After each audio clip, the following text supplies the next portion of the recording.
Hi, I'm Rachel McLeod, and I'm a licensed clinical social worker, mental health therapist, and emotional wellness coach.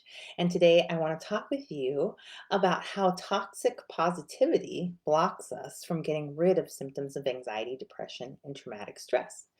And that is not great when you really want to get rid of your symptoms in a short amount of time and recover from your mental illness entirely and put that disorder in your past. And so I want to talk about this because I have lots of clients that I work with that even clients, especially clients that have done a lot of personal development work and have really bought into the idea of being positive and not letting their mind stray into the negative, and really have focused on really retraining their brain and staying away from the negativity, that I find that they're limited in the work that they can do to really heal some really profound issues like numbness or dissociation or feeling disconnected, which are some of the more refined underlayer work of healing and getting rid of symptoms of anxiety, depression, and traumatic stress. Those are all symptoms, right?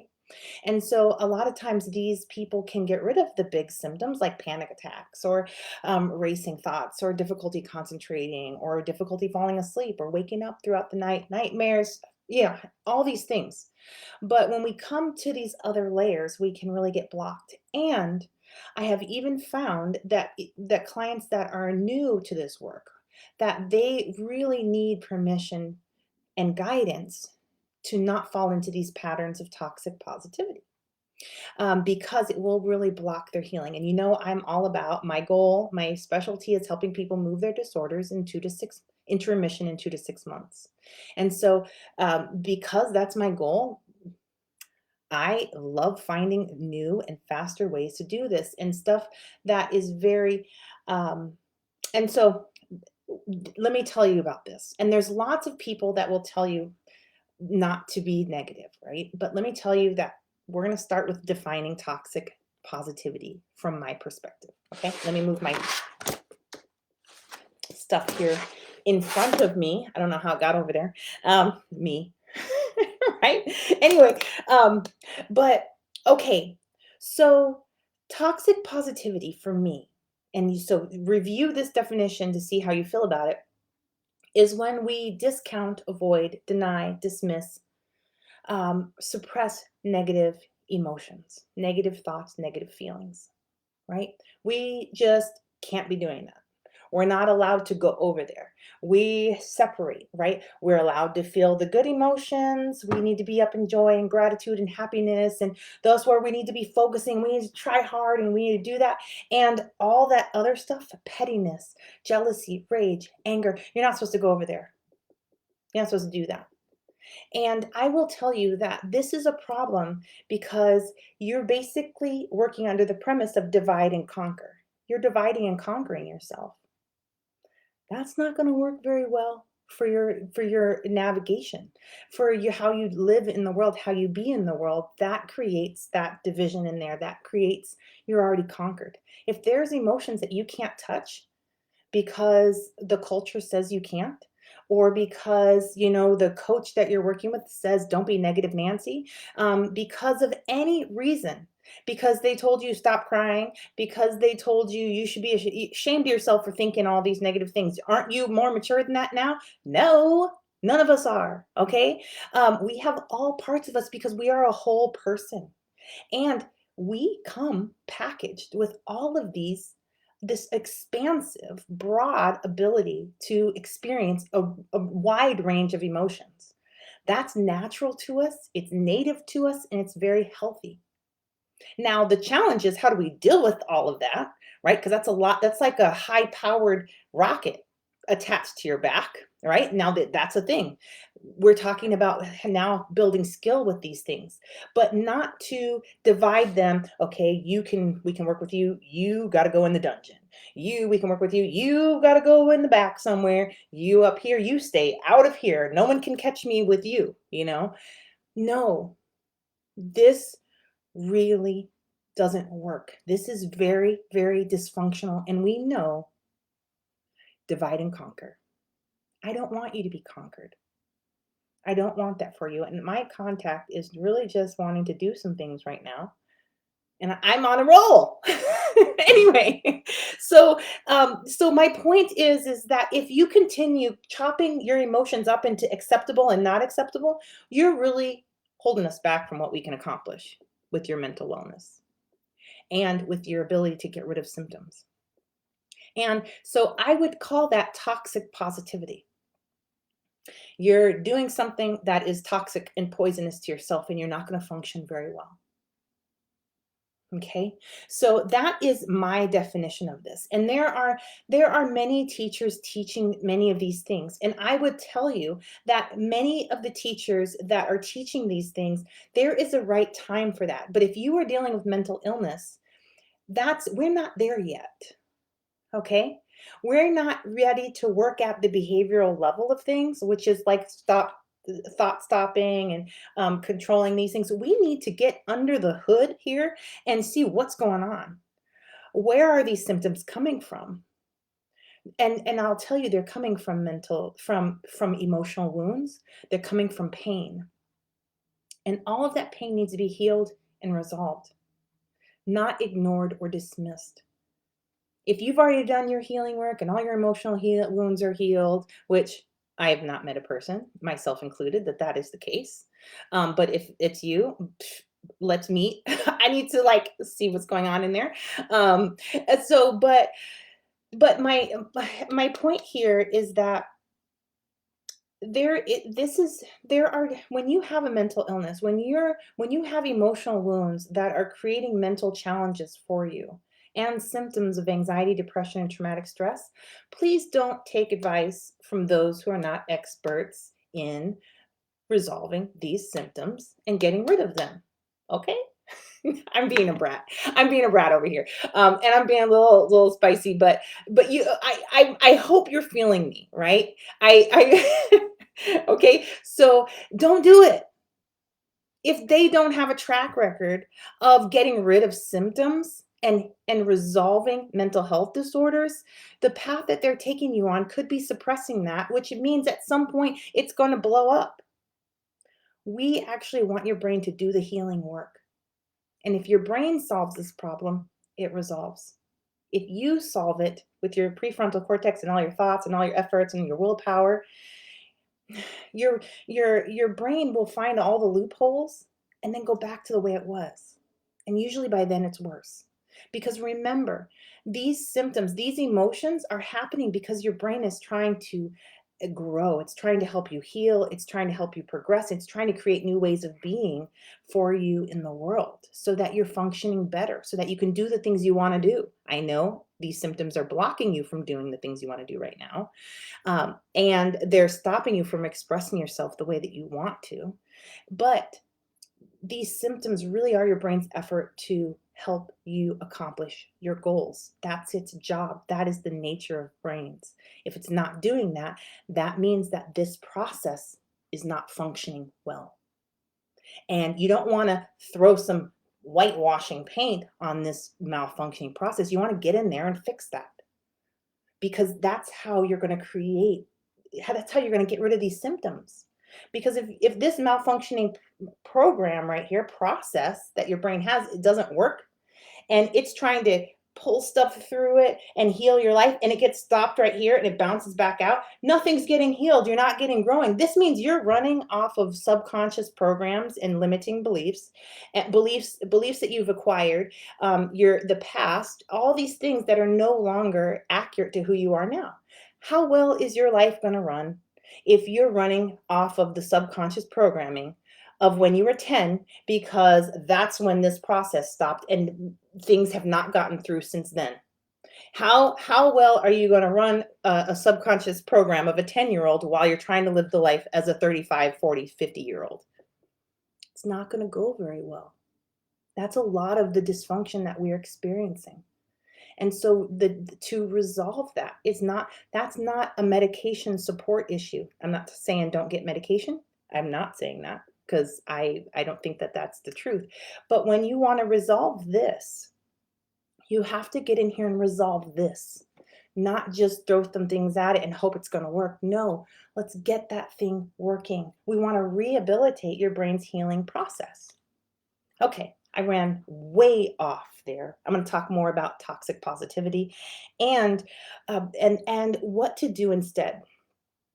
Okay, because this is the cool stuff as far as I'm concerned. And Melissa's over here pounding everything. Pound, get in there and fix that. Yeah, I love it. So, okay, this is the deal. Most of this, your brain's process, okay, I built us up to this, okay? This process that's not working, usually it doesn't work, right? I'm going to turn the program here to this, okay? This is your brain's processing machine for taking issues and moving it through so that your brain creates new ways of being for you, updates your subconscious programming, and stops those symptoms of anxiety, depression, and traumatic stress from happening. Hi, Lisa. Okay, that's what's happening there. Okay, and this program is blocked right here. This is where when I'm working with people, I notice that this is where the major problem is. Probably 95% of the problem is right here at the beginning of the whole process. Okay, so we're going to move this onto the shelf so you can look at this end. The other end is over there, right? So what happens here is that this emotion cannot get through. Emotional distress, your brain interprets this as a threat to your survival once it gets too big. And so any emotional distress that comes up to the process to move through, if it has a lot of distress, which we're going to call this distress and this not distress, okay? This is all blingy and shiny and full of distress. And this is the process. If this is blingy, this process stays closed, right? So if this is regret, right? And regret is really painful and it tries to move through your brain's process for healing, it won't be able to get through because it's still so charged. So what happens is it never gets through. And so then your brain, who also is participating in toxic positivity, will take a thought or emotion that is happy and that doesn't have that emotional pain on it, a happy one or a neutral one, it'll open up, let that one through, close right back up. And so you got all the crap back here, all the stuff that's painful, all that stuff. So your brain loves this whole toxic positivity stuff, right? But all of this stuff is important to you. Every one of your emotions are there. This is what they do. Let me tell you, I got on this idea of toxic positivity because I have a client who I love her words. When I'm working with her, I just keep a little pad next little one of these guys. She drops a phrase in here because she's exploring it and she's great with words. And I'm like, ooh, that's a good one. So that's where I'm at here today. But this is what I explained and how I understand emotions and what they're useful for, because they're all important. And this is what emotions do.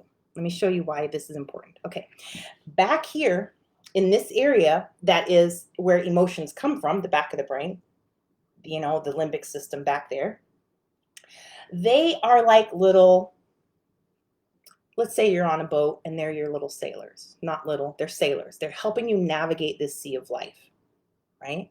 And so the sailors come up and they each have their own personalities. Some of their personalities called sadness, and some of their personalities called anger and rage and frustration and joy and ecstasy and bliss and pettiness and shame and all of this stuff. They all have different personalities, okay? But their job is they go over here where emotion comes from, they pick it up, and this is actually information about you. This is about who you are, right? And so they take this stuff, emotion and you and emotion. So they're the emotion. They've got stuff, information about you. When they make it through the healing pathways, the emotion comes through, right? And then they drop all this beautiful information about you into your prefrontal cortex, where your prefrontal cortex is like, oh my gosh, look at this information. I'm seeing so much about me. Oh, I had no idea. I didn't like it when people said that. And I had no idea that, oh, I love it when that, oh, this, you know what, I knew. So your prefrontal cortex is in here finding out all this information about you just because this emotion passed from the back of your brain through the healing pathways and dropped off some stuff. Okay. And so here it is. I'm going to say something else in a moment. But that's how, and when your brain understands these things about you, it starts crafting solutions for you. It's like, oh, we didn't know, we didn't like that. We better make sure that when that situation happens again, we tell them, no, thank you. Right? That's how this brain understands things. It can't understand stuff that can't get through. And that's what your emotions are so important for you because they tell you who you are. They tell you so many things about you that you cannot learn from the outside world. You must learn them from within yourself because that's you, right? And it's like, but we're supposed to navigate the world well when we don't know nothing about what's going on within ourselves because the emotion's not coming through. We're supposed to navigate this boat, and we can't talk to the sailor that tells us where if there's enough water or not, or which star we're following, or right. This is madness and dysfunction. I bet you, I don't know much about sailing, but I'm gonna bet you that the best, most successful, boats that navigate and go where they wanna go and do what they wanna do, have good working relationships with all of their sailors. Now, each sailor is not the same, right? And so some sailors are kinda scary, some are aggressive, right? And that's a real thing, and they're yours. It's important for you to figure that out and build your relationship with them. And remember, you're the captain. Right? But I digress. Okay, now if only the positive emotions can come back here, grab up information and tell you about yourself, and you're like, woo, woo, then right? Then the next one comes through, and then the positive emotion comes through, happiness and joy. You know a lot of the things that make you happy, but you got all these other ones in the back. You got jealousy back there, rage and anger that can't come through and tell you anything about yourself. You don't know what's gonna make you rage. You don't know what's gonna, and you might sense it, but you don't have a clear picture because all of those emotions are off limits because somebody said so. Because maybe you watch somebody in your life get really angry and be destructive. So now you have an association with anger and destruction. So your anger is off limits, right? That's not quite toxic positivity. That's PTSD. That's a post traumatic stress, not D. That's post traumatic stress. I can't from here tell you about. Anyway, D, disorder in that way. Okay, I'm coming back here. So, but what people have a hard time with, and when negative emotions come up like rage, if your survival system thinks that's dangerous for you, it's not going to make it through, and it's got all this information about you, and so it just has to go back into the back, set it down, right? And it just doesn't. And so, but how the back of the brain works is that that emotion is still moving. That stuff is still doing whatever it is it's doing. And that emotion is actually energy in motion. And so it's fueling the back of the brain. This is a lot of the stuff where self-sabotage comes from because the back part of the brain is going in one direction and the front of the brain is going in another, and we're divided. And so when you need this stuff because I'm going to tell you what, anger is really important. That stuff's got to come through. That usually is about your boundaries. If you don't pull that stuff through, you don't have access to run your boundaries well. Jealousy. Boy, jealousy is so important. It tells you exactly what you want. When you start seeing other people with their things and you start feeling all kind of jealous, your jealousy is going to come through your healing pathways and drop off. I really want that too. Your job is to say, okay, I see you. We're going to figure out how to get that. That's your job, as far as I see it, right? And so that's your brain's job, is to get you more of what you want. So you want your brain to know what you want. And so this stuff, all this stuff that's negative emotion, that has a negative charge, I don't think our brains recognize negative or positive. And I don't think that these emotions are I don't think that they recognize themselves as negative as positive or positive. Because if they can do their function, which is bring up information about you and set it out here for your prefrontal cortex and keep on moving and make their way back to their work, right? Sailors got stuff to do. Then there's not a problem. You're just getting these wonderful deliveries about yourself all the time, and you're growing in your knowledge. And so all the solutions for your life are becoming more and more nuanced and more authenticated to who you are and your authentic desires. And so a lot of this negative stuff is not from the brain's perspective. Now, the brain will feel like this stuff is it's dangerous to my survival. If I feel these things, I'll be kicked out of the pack. I'll be rejected. I'll reject myself, right? Some of these emotions are scary. A lot of times we need support to be able to move them through. That's why they haven't made it through yet.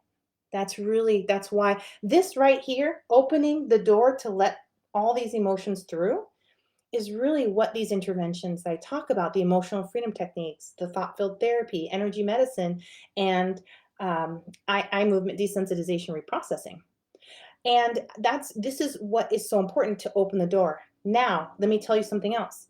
These tools are really to reduce the intensity of the emotion coming through so that you can tolerate the movement.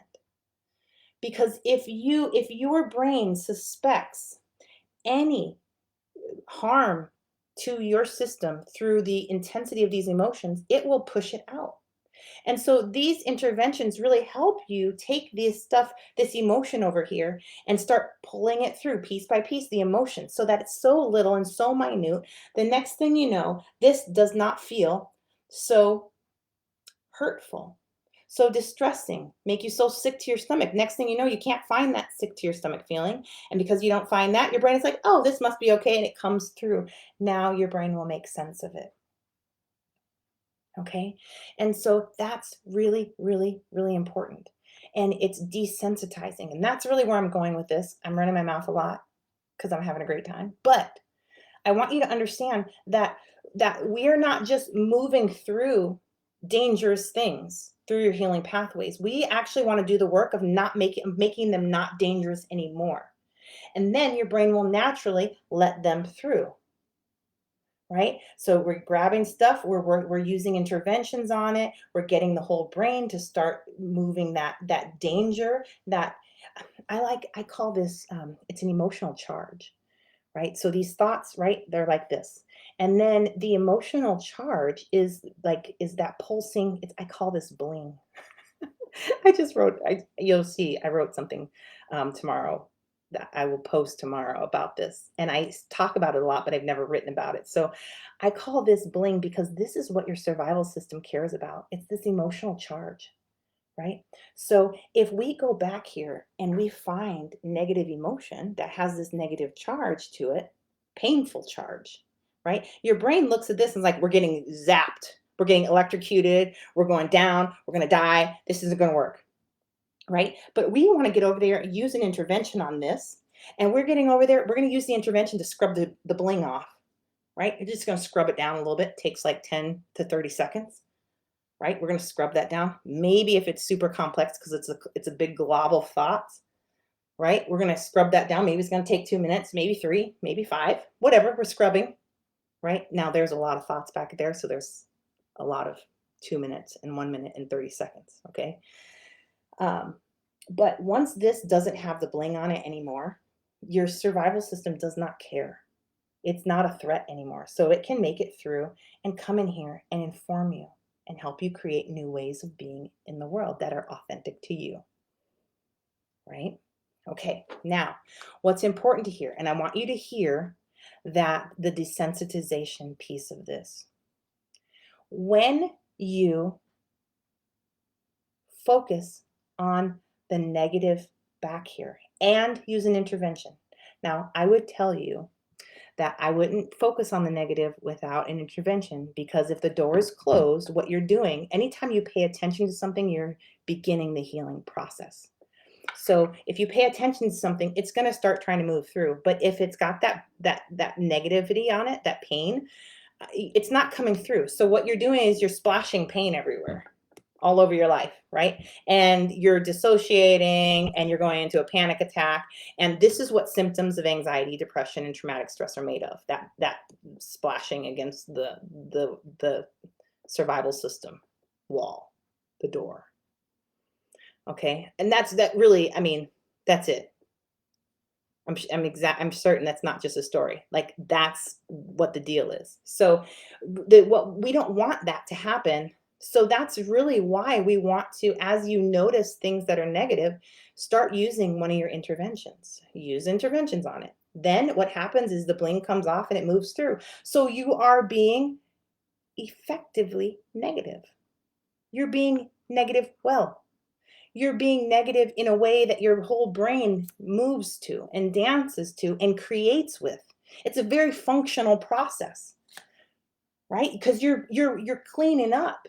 You're like, come on, you sadness, let's go from the back, come to the front at the right time. There's a time for all of these things. You rage, you come on, right? You're being negative, and that's important. Because that, especially when you're beginning with symptoms, you're always looking for pain first. You want to neutralize and begin healing the pain. You want the brain to start healing the pain. And so it's important that you go find it and you start using an intervention with it. So, in the beginning of all of this work, we're going on a pain hunt. And then after that, we'll deal with the next layers, which usually then is the subconscious programming. And then we're going on a bling hunt, and that can be anything. Um, and so this is really important. So if you skip over this negativity, you're skipping over incredible opportunities to do the first layer of healing work that will then get you to the next layer of healing work. And you want to get to the next layers because this is your brain, it will naturally be very incredibly positive because over here on the other side of stuff is a whole bum rush of I don't know if that's an appropriate word, a whole army of negativity that's trying to make it through this door. That's why there's so much negativity going on. But if you get that stuff all cleaned through, you've got all the things coming through. And you've got really great ways your brain starts learning how to work with anxiety and fear. And it starts learning how to work with panic. And it starts, hey, oh, panic, I see you. It doesn't need to be a dangerous thing. And so you're working with all these things. You're working with your team. And you really can create wellness and keep things moving because you will always have a broad spectrum of emotion.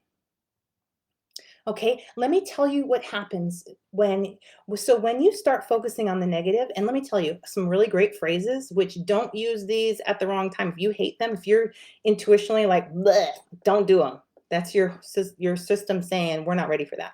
But things like I'm so sad. You can be using an intervention with I am so sad. You can use emotional freedom techniques. I'm so sad. I'm so hurt. I'm so angry. I can't believe they said that. And you can throw a whole fit as long as you're using an intervention to keep the door open because a whole fit like a toddler or like a 5-year-old or like your 12-year-old, they're still good at throwing fits. That's putting attention on the emotion and it really can move a lot of emotion. And so you can really do some of these infantile behaviors. And let me tell you, if you got complex childhood trauma and you could not throw fits because it would destabilize your family system or get you punished or any number of things, there are lots of fits. On this side of the door, there are fits, and you are fit deficient. And so all that fit energy needs to come through. And so you may find that you really need to throw some fits so that your brain can learn how to do that layer of development. And you can do those fits well. There's strategies for that. And you'll want to, I have rules for me, which boy, I threw fits and fits and fits. I'm like, holy cow, lady, that's a lot of fits. But what I've learned is that I have reached my saturation point on fits, and I really don't need to throw them the same way that I did, and definitely not as often, because once we do something long enough, the brain says, I wonder if we could do that in a different way. Okay, so we do that, and it's really helpful for this, but it really takes a lot of time, and I'm 40 something, whatever I am at the time, and what if we did it differently? And then you start to watch this immature process develop, which is what's actually supposed to happen in early childhood. But many, many people with complex childhood trauma didn't get that time. And so they need to build in those structures in their brain. And sometimes throwing those fits is important. Not all the time. But the point is that anything you're doing that's negative, the brain focus with using an intervention is desensitizing. Okay? Now, this is an important distinction. This is the next piece. Anytime you use a positive affirmation, a positive thought with an intervention, you're actually working on subconscious programming. You're working with your subconscious program to make something that isn't yet. And there's a lot of desensitization that comes out with that. And there's a lot of subconscious movement that needs to happen and that will start happening and that will create more pain. And if the pain levels become so intense, your survival system will force you to stop it. You will feel so much negative reinforcement or that you will stop. And that's because you're doing too much work. You're trying to desensitize and do subconscious programming work. And what I would tell you is stay in this desensitizing for a lot longer. Because if you go and you do some sweeps of desensitizing, you're sweeping through that. The next thing you know, you've gotten rid of all the pain, and now it's easier to make the subconscious shifts and to do the subconscious reprogramming that you want to do, where you're reprogramming in joy and assertive communication instead of passive aggressive communication, right? And so this being negative well is such an important piece of the healing process. I cannot stress that enough. And so hear me when I say that, right? I'm going to sit with that for a moment because I want to make sure I've said what I want to say. I don't know if you've ever done this, but when you set goals that are really high and you keep bringing your brain to it, the goal is a positive thing. But the amount of subconscious movement that needs to be made creates so much pain that it becomes difficult for you to hold on to the goal anymore. Eventually, you will let down the goal because it creates too much pain on many levels of you that you will be aware of. And that's a sign that there's more desensitization work to do. There's more moving the negative emotions. Negative. Okay, so there's this when you desensitize thoroughly enough, it really makes this work so much easier. And let me tell you, I will hunker down there. So I specialize in this 2 to 6 months range, and I will hunker down in there for 3 weeks, 3 to 4 weeks when I'm working with a client who wants to do this work intensively, right? 3 weeks of desensitization. I'm having them do one activity after another, after another. This is also in my online program, Inner World Transformation. That's the framework that I use in my 8-week intensive coaching program. And I've also made that available online for self-study so people can do their work independently or with their own therapist. So I have them spend 3 weeks right here in desensitization. And I have them do 2 hours of desensitization work every day. Now, most people, when you do my program, you don't know I'm doing desensitization work. I don't really talk about it like that. I just send you on activities that you're to do for 2 hours a day and in your inner world and observing yourself. But that first 3 weeks are all desensitization work. Because I know that if we get this whole thing sprayed down with numbing sauce, I don't know, healing juice, interventions, we get it sprayed down with all these interventions and everything gets desensitized, we can go in there and number one, when things are desensitized, the brain can do healing work. So anything your brain can do, it will do. And then that clears out the low-hanging fruit and gets rid of that or processes it and gets it ready to build some new functions. The next thing now, all the low-hanging fruit is off. So now we got to see which ones we're going to pick now. right? And we're still desensitizing. We're using desensitization to pick these symptoms off, right? And move those through your brain's healing process.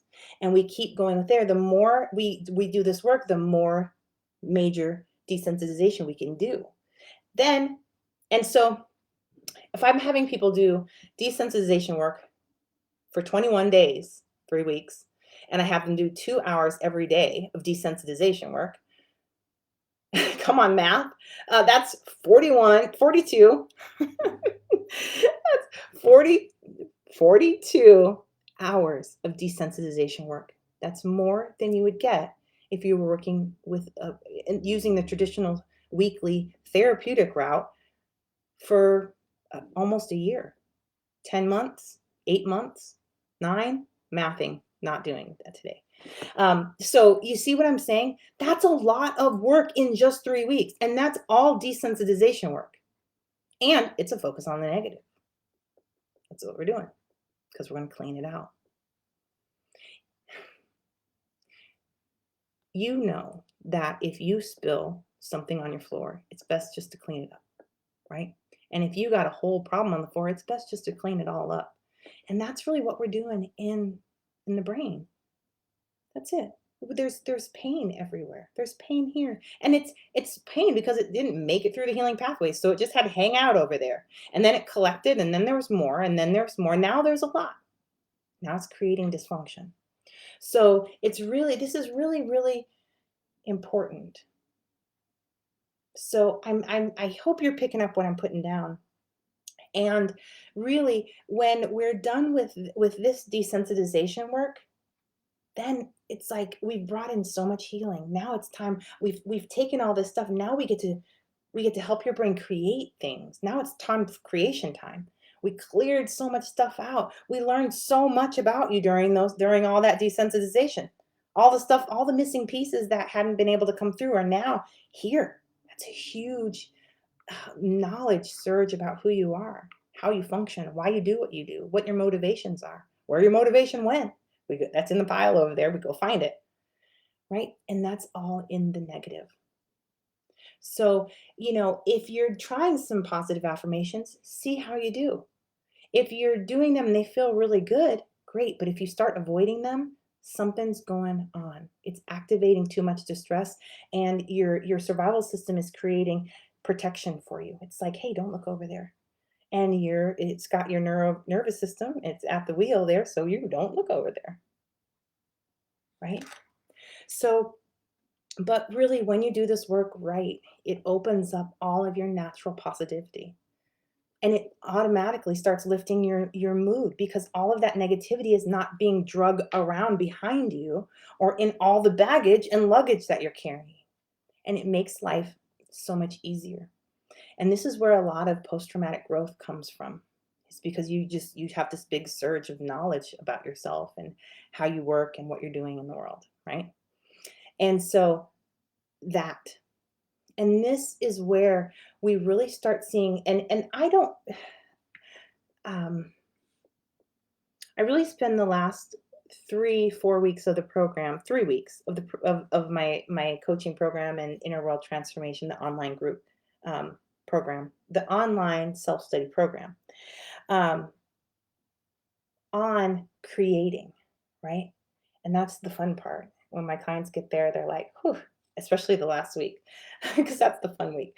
Um, but really, really, really, this is how by the time we get there, there's so much healing has happened. So many transformations have been made because the brain can do that. It's what it naturally does. And so once it's freed up to do its work and it's given the proper support to do its work, it takes off.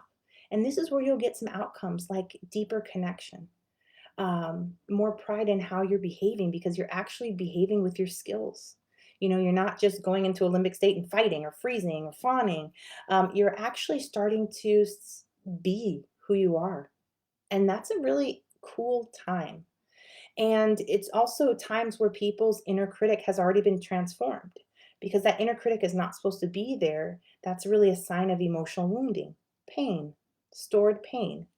And so as you move that through, you really get access to this inner wisdom and this inner guidance system, which is what's supposed to be there. If that's not there, we're looking for pain. We're going to heal. We're healing things. Okay. We also notice that things that you couldn't do before that you really wanted to be doing, now you can start doing them and you'll just do them. That's a really fun thing for me because people will come into my office and say, you know what I did? I did that thing. And I was like, whoa, you weren't able to do that thing before. So that's really cool because that's your brain's job is to get you more of what you want. If you're a mom and you want to be um, having more dinners with your kids, your brain's supposed to help you with that. If you're an artist and you want to be producing more art, your brain's supposed to help you with that. If you're an entrepreneur and you want to be growing your business, your brain's supposed to help you with that. Not in all this stuff creating um, barriers and you're noticing I can't get there and I try and every time I do my throat closes up and or I just go blank and that's there's stuff going on under the hood, probably in the stuck emotion over on the other side. So, um, yeah, and so these are the little outcomes that you can notice, and your brain will do this for you. All of this stuff is not even something that we have to intentionally do. Now, there are ways to intentionally do stuff because your brain will need help intentionally doing stuff. But when you do the desensitization stuff, the next thing is to step back and reevaluate what has my brain already run ahead of me and accomplished, because the whole picture will look different. So that's it. So if you do really do this negativity well, be negative well, and really in flow with your brain function, you really can move your disorder into remission so fast. Your brain is working at lightning speed. And so that's what I want to share with you. If this is something that you want my help with, you can go to my website. I've added my link up in the title part of this, and you can go there, look around. That on my website, you'll find a link to my Facebook group, and that is an all genders group. Used to be an all women only. I'm opening to all genders, which and so please join if you want to learn these interventions. I am teaching interventions on there all the time. I'm going to be doing intervention training on Wednesday for interventions that help with dissociation. And so if that's something you want to learn about, join the group. Also in there, I've already done trainings, and so you can access those. Try these interventions out. See how your brain and body like them. See if they help. See if they annoy you, whatever. See what happens or don't. And just watch the trainings and learn. And watch all anyway. Um, so, and then on my website, you'll see a little box that says "Get rid of your symptoms," and this is where you can access and learn about the programs and services that I offer. And so, definitely read those so that I try to put as much information in there so that you could really access the information. Yeah. So I wanted to empower you to know what Rachel's doing and how to work with me and how to use some of my programs to get the results that you want. And then you're also welcome to join my email list.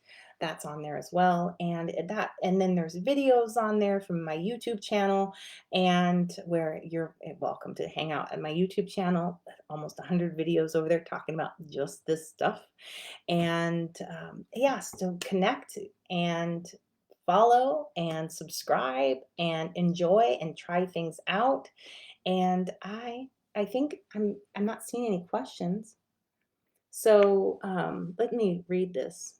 Good. So Melissa says this is very insightful. Thank you. Good. She's doing a crown pull. I teach that in class. Oh, Lisa, thank you. She says I'm a great person. I love that. I am a whole person over here, and I think that's really one of the things that really make us great. And so uh, sometimes we have to find some of those parts that are in the shadow work, which is an interesting concept, stuff that we like to keep hidden. But the parts of us that we're like, I don't know if that will be liked out here, you know, that's the stuff where we have to have the courage to go in and really get to know ourselves. That's nice when you have support, because it's really helpful to have somebody who um, isn't horrified or offended or judgmental of the stuff we pull out of the mind, right? And you will pull all the things out of there. And when you're used to it, it's helpful. Okay, I'm adding my YouTube channel right there because Lisa asked, what's your YouTube channel? And so I just want to thank you all for joining me. Thank you to all my clients who share this work with me and give me words sometimes or help me create concepts and ideas. So that's it. I have a great night and talk to you soon. Bye.